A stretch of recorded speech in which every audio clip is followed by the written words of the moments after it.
Welcome to Get Sleepy, the podcast where we listen, we relax, and we get sleepy. I'm your host, Thomas. Thanks for tuning in. Music tonight, Maria will be reading our retelling of a folktale about how the darkness of night came to be. There are many versions of this story from Africa and Brazil. It begins a very long time ago in a place where the sun shone brightly at all hours, and the people knew only daytime. And in the end, thanks to love, cleverness, and a dose of human error, nighttime became a restful part of life. Make sure you're nice and comfortable in bed, settling into whatever position feels best right now, music, and gently letting your muscles relax and your head and neck to sink into the soft, supportive pillow. Take a moment to just check in with yourself, sensing any niggling thoughts or worries. Any emotions perhaps that stand out to you at this moment, and any physical tensions or aches in the body. Take some deep, nourishing breaths. And as you do, just acknowledge whatever you might be feeling right now. Accept its presence in your body or your mind, but know that now is the time to rest and to let go. Life brings all of us a great number of challenges, emotions, and feelings every single day.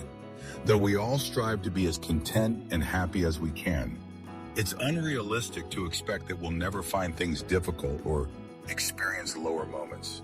It's just part of being human, music.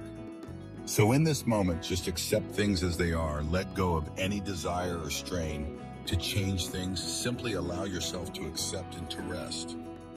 Music, take one more deep breath in. Music, and calmly release the air back out before returning to your natural rhythm of breath. Music. Now that you're making your way towards sleep, I'll hand over to Maria for our story. We're going back in time, a long way back. The world was new, when the light of day and the darkness of night did not cross paths.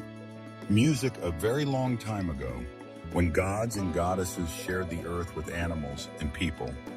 There was no such thing as day or night. This doesn't mean there was no difference between light and darkness, but the two could not be found in the same place on land. The day was eternal. The sand shone brilliantly all the time.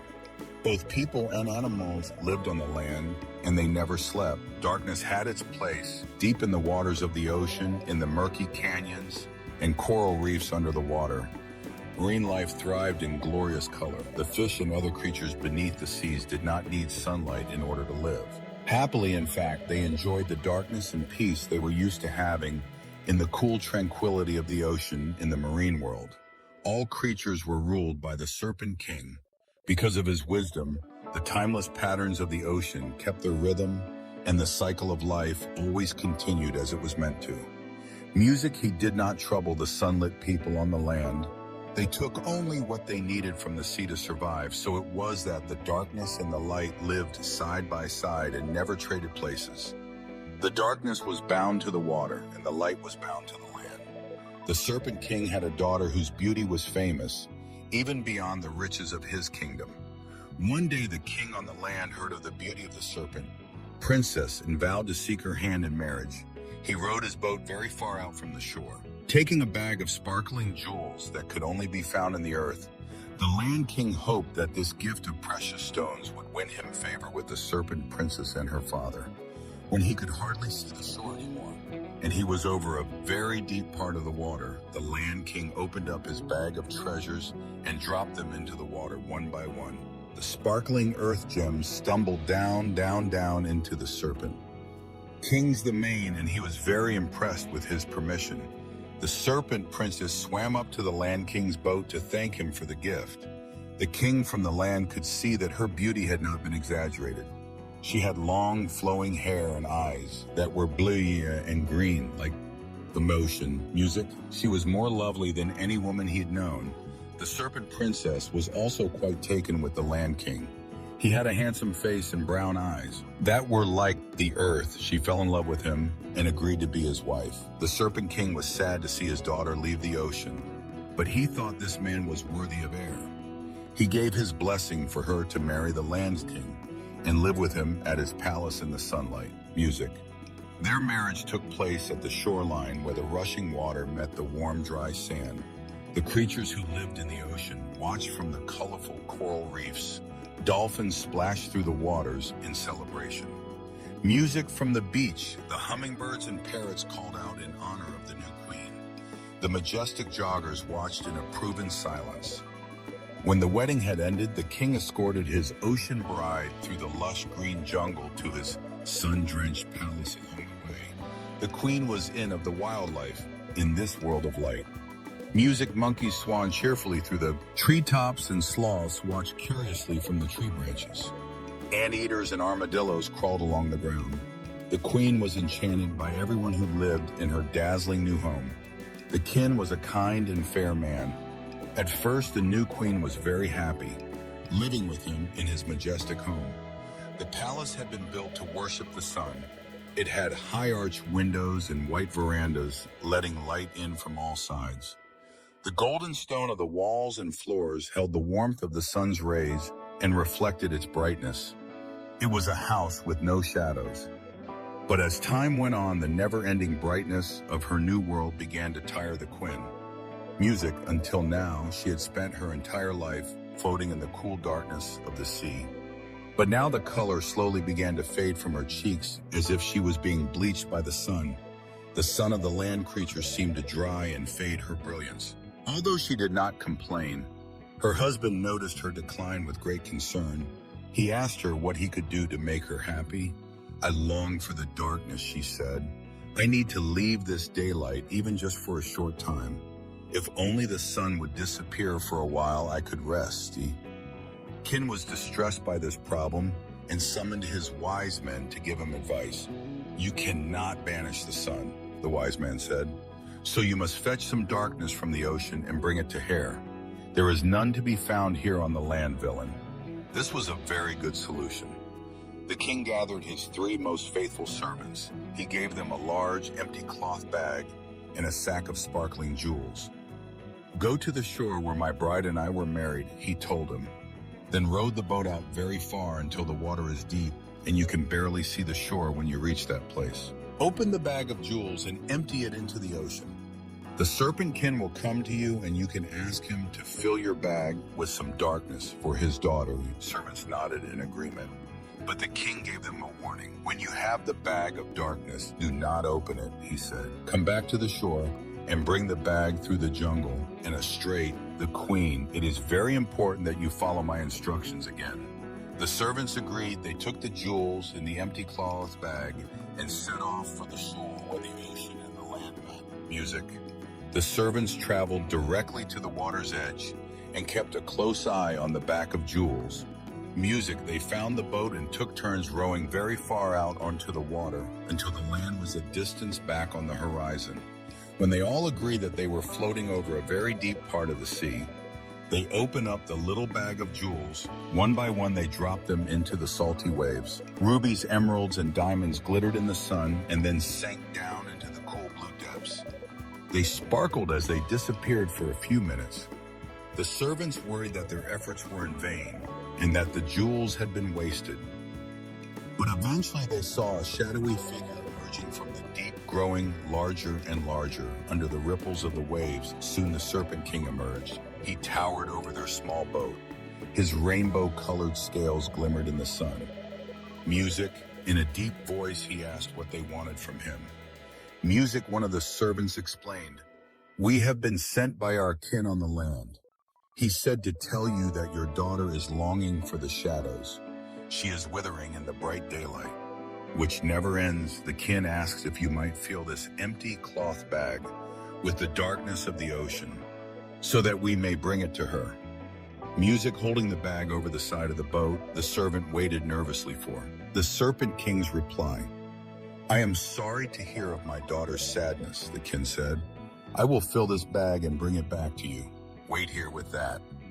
He took the bag from the servant's hand and dove back into the water, leaving only a small splash behind him. Then down the serpentine swamp, he descended from the lighter blue and green waters near the surface, past the colorful fish to the inky depths behind him.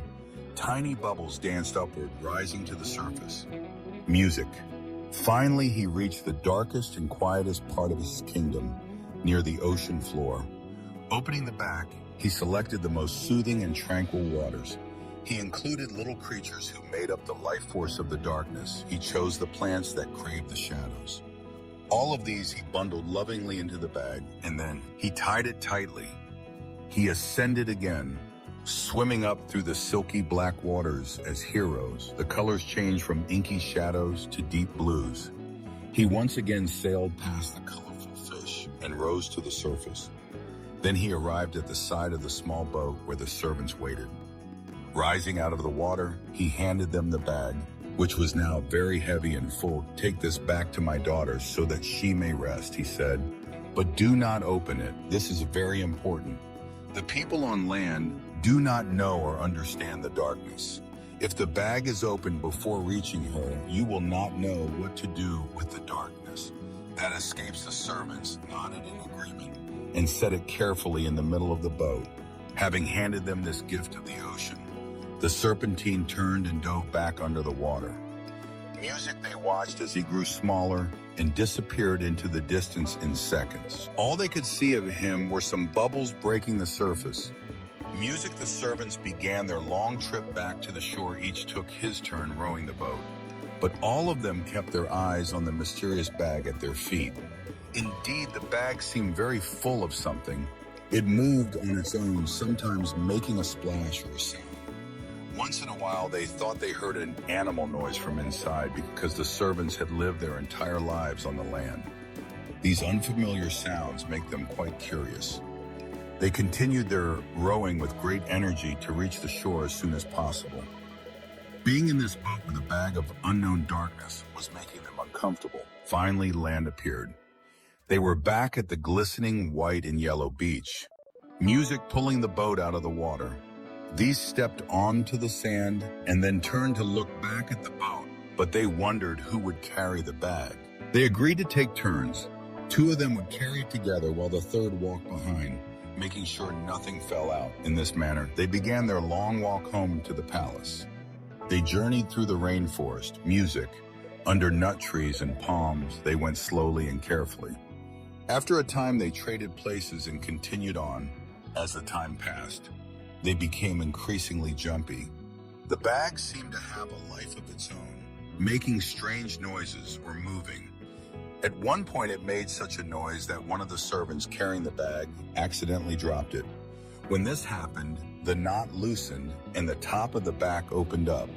The three servants did not know what to do.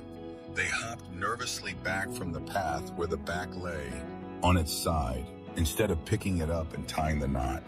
They moved away as they watched a dark cloud drifted from the opening and escaped. First, it sleeped out in a thin stream. Then it pushed the opening wider until it was big enough for everything in the back to get out. The three men cowered on the path. First a splash, then a rushing sound, and then little peeping noises swirled around their heads and dispersed, knowing they had lost their precious cargo. The men grabbed the empty bag and ran off in the direction of the palace behind them. All the dark gifts of the serpent can spread in every direction throughout the rainforest.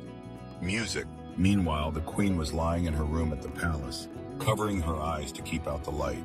She was in her soft bed, but she could not relax as she wished for sleep.